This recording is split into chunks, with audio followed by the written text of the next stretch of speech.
special day for more than one reason, but I'll get to that in a second. Welcome back to Eddie B TV. I am, of course, Eddie B. Nice to see y'all. And we are back at you again today for another reaction video. And today we are going to get into another installment to the Stand-Up Special Tuesday festivities, all that good stuff. Yeah, we're gonna get into part 4 of Andrew Dice Clay's The Diceman Cometh. Yes. Well, this dude, man, he's been hilarious as hell so far, man. Obviously, like the classic part where he was doing his poems and all that stuff, that's the funniest shit in the world. But he still knows how to go take it too far and all that stuff by everyone else's standards, not mine. But yeah, man, he's a very funny dude, and we're gonna go ahead and continue on with this one.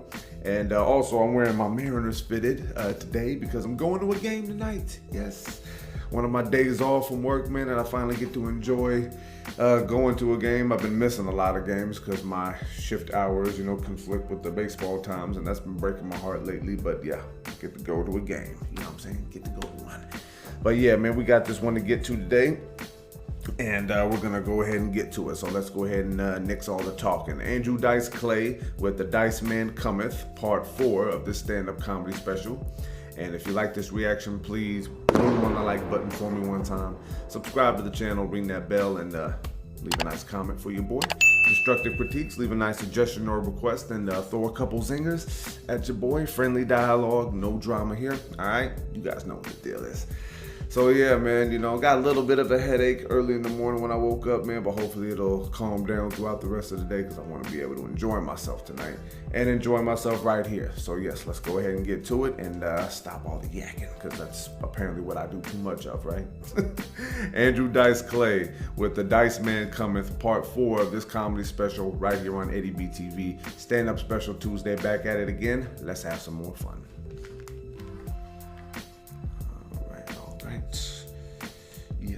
Yes. Yeah. Love this jersey, man. It feels nice on me. I gotta get smaller because I'm getting a little pudgy. All right, let's get situated with this one here. And here we go. The blacks know what I'm talking about. Where are you tonight? Smile. I dig you people.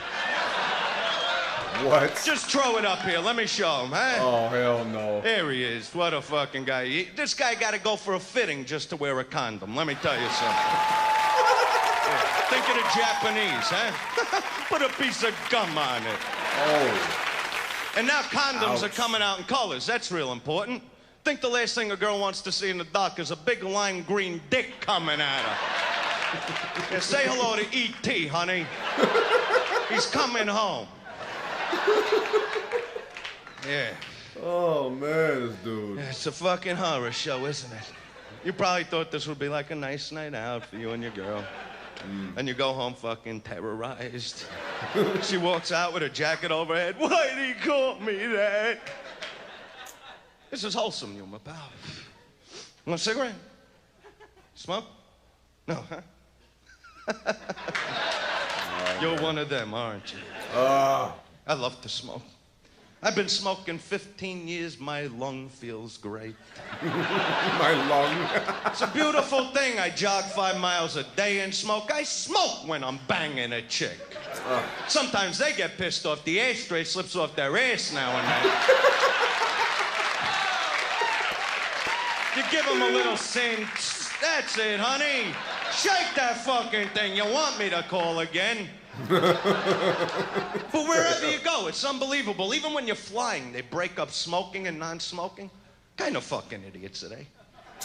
You're in a tube. You're in a fucking tube. The smoke's gonna go all over no matter what the fuck you do, right? That's true. So like I get on the plane, I go first class, I got that kind of cash, right? And like rows 1 through 7, you can't smoke, right? 7 on, you could piss in the aisles. They don't give a shit. So I get on, I purposely sit like in row 2. So now the plane takes off. I light. Okay. And the plane servant comes over, those stewardesses, whatever the fuck they are, traveling whores. I'll get to them like they're not. You know what I mean? They're short dress. Fuck them. So anyway. So the plane servant comes over to me. And she's like, you can't smoke in here. And I'm like, what are you gonna do, make me fucking leave? Now fetch me a pillow, honey. Oh, these stewardesses, they get pissed off at everything, man. Oh, yeah, when I'm paying $1,200 to fly, I'm getting my money's worth, you know? And I'll keep calling them. And after like 15, 16 times, they're a little annoyed. And she'll come over like, what is it now? Uh-oh. And I'm like, oh, are you busy? Tell me a story. Oh, man, this dude. Nah, normally I don't bother anybody. I sleep when I fly, you know? I sleep in the nude, but that's a whole other fucking story, you know what I'm saying? But this whole smoking thing, it's out of hand. Wherever you go into a movie theater, the minute the movie starts, a big sign comes on, no smoking. That's when I light up, right? And there's always that one couple a few seats away going, oh, look at him. He's smoking. Yeah, I'm jerking off too. You want to watch, honey? Yeah, come a little closer. I'll butter your fucking popcorn. Oh, those were the days, man. It's unbelievable already, you know? Wherever you go, even in San Francisco, the fair capital of California, right? They pass a bill, you can't even smoke in the street because it offends people. They will lock you up, throw the key away, right? Yeah, that's great, isn't it? But it's okay. Yeah, it's okay if you want to butt slam your buddy while you're waiting for the bus. Yeah, smack him in the face with your dick 5, 6 times. This don't offend nobody, right? Yeah, you can smoke the baloney pony, but not a fucking Marlboro. Makes a lot of sense. I don't know. Maybe it's me. You know, I'll admit I got my problems. I'm seeing one of these psychopathologists. And I walked in, I said, you know, Doc, I'm having a hard time making friends, you fucking cocksucker. Can you give me some advice, right? So what does he do? He sends me for one of these physical type of things, right? And let me tell you something, doctors know nothing about the body. It's unbelievable. I come walking in, number one, the nurse comes running over to me, right? Give me a cup of urine. And I'm like, you take cream and sugar with that, honey? Maybe a donut on the side, right? So now she sends me into the doctor. He's checking me out. I think everything's all right. Just as I'm getting dressed, the guy jams a finger up my ass. The man went to school for 35 years to learn about the body. You don't jam your finger up someone's ass. I mean, tickle it, talk dirty to me, you know? Get me excited about the project. And he starts juggling my couillons like he's looking for ripe tomatoes. I'm going, Doc, back off. This ain't fucking social call. What's wrong with people? Oh, man, this dude. We'll be back in Philly, though. Philly in the house, what's up? Yeah, the people here, you can't get more pleasant people, you know what I'm saying? So I hear. Sweet. Sweet is the word. God forbid you ask somebody for the time in this town. God for fucking big. It's like you come over to somebody and it's like, hey, excuse me, you know what time it is? Shit. Do I look like Big fucking Ben to you? Oh, man. Huh? What, you can't afford to watch, you fucking asshole? No, I ain't giving you the fucking time. And your mother blows.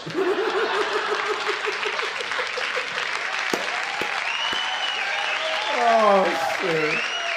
But I dig that attitude. I grew up with it, you know what I'm saying? My neighborhood, you walk into the grocery store, you pick up the lid, you go, parquet? Goes, fuck you. I gotta say butter one more time, somebody's getting hurt. But the girls are cool. Girls are pretty cool. Yeah, they wax them here. That's what I found. Yeah, the vagina, I know it's a scary thing to talk about. But they're out there. I don't know why they wax them. Maria, you care to explain? Oh, boy. What the fuck do they wax them for? I mean, is it a pussy or a fucking Buick, you know? Yeah. Here's my idea, the perfect date in Philadelphia. Get out. Ouch. Oh, yeah. It's a beautiful thing, I know it. Oh, women love the one-night stand too, but they just can't face the fact that we own it. Oh, you always hear them with their little conversations. Oh, why is it a guy could go out and fuck 100 girls, but if a girl does it, she's a hula? Right.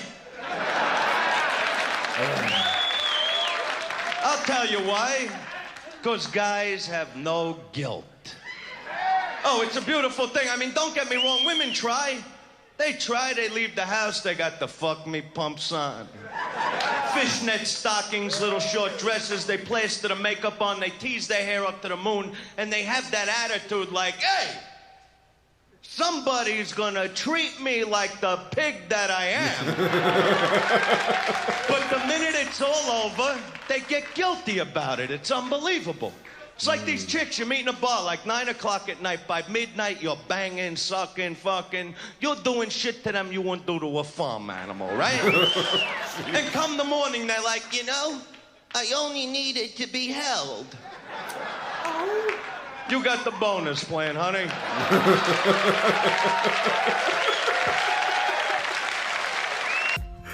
Okay, I'm gonna go ahead and cut it off right there, man. Jeez.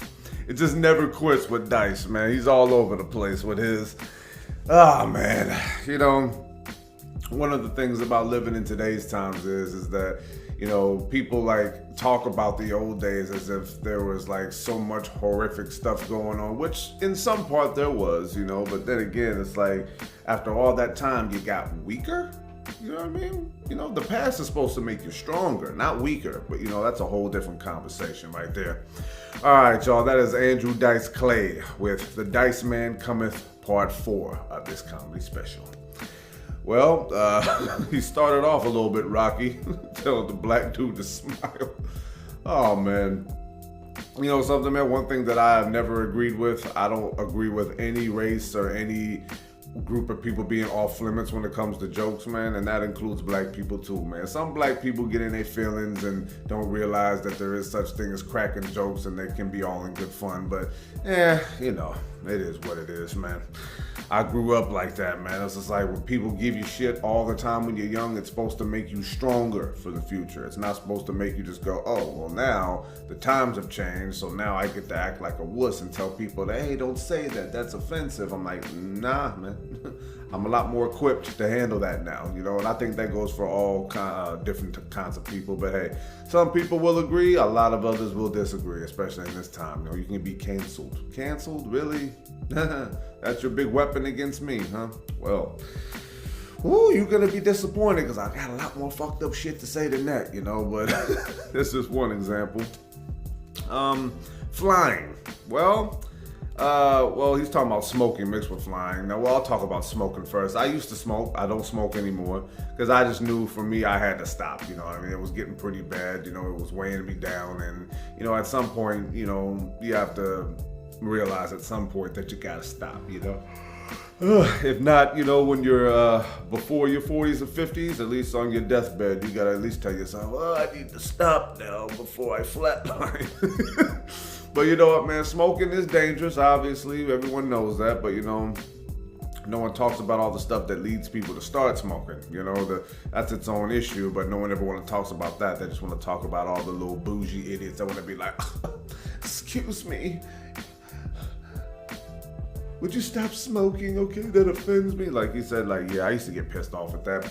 I don't get pissed off at it now, even though I don't smoke no more. You know, I work at a toll booth now, and still people come through, pay for their tolls and all that, but they're smoking while they're driving, and I can smell the smoke. I don't care, okay? I don't care. And the fact that, you know, I remember I did a Steve Hughes reaction where he was talking about how you can't smoke anywhere anymore. And I just like, well, even though I don't smoke anymore, for me, you know, and there's a lot of people that gotta figure that out for themselves at some point, man. Don't turn into one of those people that start, you know, acting all like so special because, you know, someone's smoking around you and like, oh, smoking. It's like, yeah. My pops used to do that a couple of times because he used to smoke, you know, and he quit. He used to drink too, but then maybe it was just like one of them things where he just didn't want nothing to do with the smell anymore because maybe it brought him back to a different time in his life. I don't know. But yeah, I don't get bothered when people smoke around me. I don't care. If it's too much, I'll just leave for myself, but I won't make anyone else feel some kind of way or act like an asshole just because someone else is smoking. That's a bitch ass thing to do. So don't do that to people. But as far as flying goes, man, like, I'm not afraid to fly. You know what I mean? I've flown before, but there's always that little bit of like, you know, fear just like bubbling up a little bit, like kind of like, man, what if? And I'm always doing that while I'm in the air, and people are like, oh, tell me like, don't feel that way, you know, you might. I'm not religious. I don't believe in like, you know, shifting towards that just because I have a thought, you know what I mean? Some people call that the whole chaos theory, you know what I mean? The moth flaps their wings or something like that. There's like something bad happening thousands of miles away. I don't know. I'm not an expert, so I'm not even gonna chime in on that. As far as like the stewardesses go, just to shift gears, one thing I've never understood, and I'll never understand it for as long as I live, even though the rules change every single year or whatever. It's like when it comes to stewardesses, they're like, you know, the stereotype is they're supposed to be fine as hell and all that. But yeah, you know, females who dress some kind of way, you know what I mean, in general, you know, you're not supposed to say messed up things. Like, look, if you're a female who's not promiscuous at all, then why would you want to dress a certain way to begin with? Even if I did feel some kind of way, I'm not an aggressive dude when it comes to pursuing women like that at all. But then even I still have the thoughts like, okay, look, I'm not trying to do anything bad to you, but you look a kind of way and I'm going to check you out, okay? You're not going to, you know, pull the I'm offended card because you're doing exactly what's going to get the reaction. But that's a whole nother story too. Some of y'all females may disagree and call me a pig, but I don't care. But as far as the doctor's office, man, I haven't reached the age yet where they have to start, you know, giving me the prostate check or a colonoscopy or nothing like that. But oh man, am I ever dreading the day. I'm not one of those guys, you know, there's some guys out there who like a little bit of play with their asses and all that. Not me. It's just not my thing. You know, I don't judge who does, man. If you enjoy it, man, do you. I don't judge anyone who does anything they want to do that doesn't hurt anyone else. But, you know, the early on in my life, it did kind of rub me the wrong way because it's a different thing to deal with. You know, you're at a doctor, they're giving you a physical and all that stuff. But I got older and realized it's nothing at all, man. It's just all in your head. It's all that insecurity nonsense that a lot of men will deal with. Like, I'm comfortable with my sexuality, you know what I'm saying? Like, for real. I'm a straight dude, but at the same time, I've gone to the doctor and had the hernia check, you know what I mean, and all that other stuff. And sometimes I've had a dude doctor, sometimes I've had a woman doctor, and I feel the same each time. There is no embarrassment, no shame, no hesitation, no nothing. Just do what you got to do. I'm at the doctor's office. Tell me if I'm okay, and I go on about my business. That's it. But jeez. You know, like as far as the whole thing at the end, what he said about the whole one night stand thing, I'll say this, man. The whole thing about how men can sleep with whoever they want and women can't, I don't particularly agree with that, okay? And I'll tell you why, all right? Because, like, one thing that I just don't seem to understand with dudes, right? We know what we want from females for the most part. We already know that. But when we get it, all of a sudden, it's like we get licensed to talk shit now. I mean, that's kind of strange to me. Now, I know what the picture is from front to back and all that, but it's like, I remember Tupac said something once in an interview. It was like the last interview that he did before he died, I think. And he was, I forgot who the lady was. It was a white woman who was interviewing him. I forgot what her name was, but he said, and I agree with this, and I've taken this in with me my whole life, you know, since I heard that interview. It's like, if I know a girl, right, and I find out that she sleeps around a little bit because she enjoys sex and wants to do that, she's still cool with me. I don't gotta call her no names or nothing like that. You know what I mean? Like, we know the difference. Like, men, we sleep around because we enjoy sex. We love doing what we do. It's a perverted thing, sure, for some of the part, but we know what we want and we do that, and then that's fine with us. No guilt, like he said. But I don't think women should be made to feel that way. I don't think they should. Because what bugs me about women is that if they put conditions on it, you know what I'm saying? They're like, okay, you could have sex with me if followed by a whole bunch of weird ifs, you know what I mean, that, you know, conflict with what the overall purpose of sex is to have fun, you know what I mean, enjoy each other's bodies and enjoy each other's presence and all that. It's when Pac said, it's like when you do it for money and you put a price on yourself for sex when you should just be having fun with it. I don't enjoy being with any woman who doesn't enjoy being with me sexually if she has to, like, you know, do some other nonsense. I might have said this before, but I had to teach these lessons and learn these lessons the hard way growing up. You know, it's just like a woman said, well, she really wanted to hook up with me. She really wanted to, but she only would do it if I was her boyfriend. And then I was just like, oh, okay, well, we're together then. And then we did it, and then I dumped her right afterwards. And he was like, why would you do that to me? I was just like, you didn't say how long we had to stay together. You know, you the one who placed the conditions on this, man. You played yourself on this one. Lesson learned. Either you do something because you want to do it, or you leave well enough alone. Because you can't make other people shift gears on how they are just because you want to be who you are. You got to talk about things. You got to make things clear, and you got to be respectful. Because there's a way to be promiscuous and be respectful at the same time. I don't know if I can explain that any further than that, but that's just whatever. But yeah, man, Dice, he knows how to make things funny when he says all this stuff, man. Oh, and the one thing he did say, talking about the smoking though, is a little bit of a dumb comparison, but you know, I get what he says to a point for back in the times that this came out. You know, people can be offended about smoking, but not gay sex. I'm like, oh boy, here we go. But yeah, you already know what the deal is with that. They're not the same thing. But yeah, it's just comedy, so don't take it too seriously, too literally. You know what I keep on saying. But yeah, man, that was a very funny ass part to this one, man. He keeps getting crazier with all the stuff that he talks about, man. That's what he do, and that's why he's one of the funniest dudes that I've ever seen, to be honest with you. But yeah, very funny, and I'm gonna go ahead and cut it off right there. One more time, Andrew Dice Clay with the Diceman Cometh, part 4 of this stand-up comedy special. And if you like that reaction, please go on the like button for me one more time.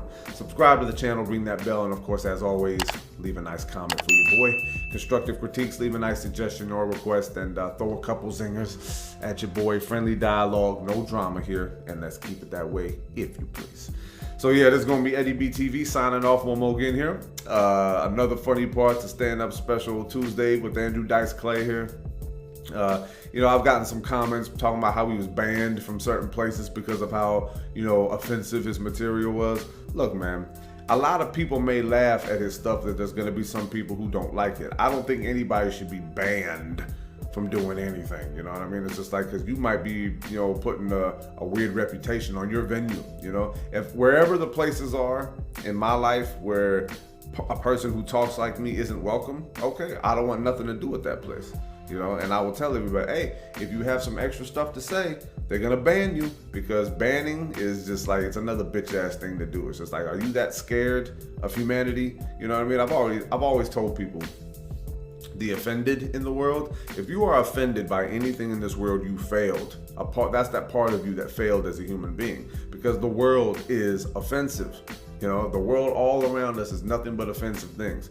You got to take it in stride. You got to learn from things. You got to learn what you're into, what you're not into. Stay away from what you hate and go right to what you love. You know, it's just like, stop banning, canceling, being offended. You make yourself look like a clown. You make yourself look stupid, and you make yourself look like a fool. So yes, that's all I gotta say about that. So yeah, man, thank y'all for tuning in one more time to this one, man. We only got one more part to this one, man, and we're gonna finish it off next Tuesday. And hopefully we're gonna get into something else pretty damn cool to start with in the following week, you know? So yeah, man, it is what it is, and we'll cross that bridge when we get there. So until next reaction, love and appreciate y'all. Peace.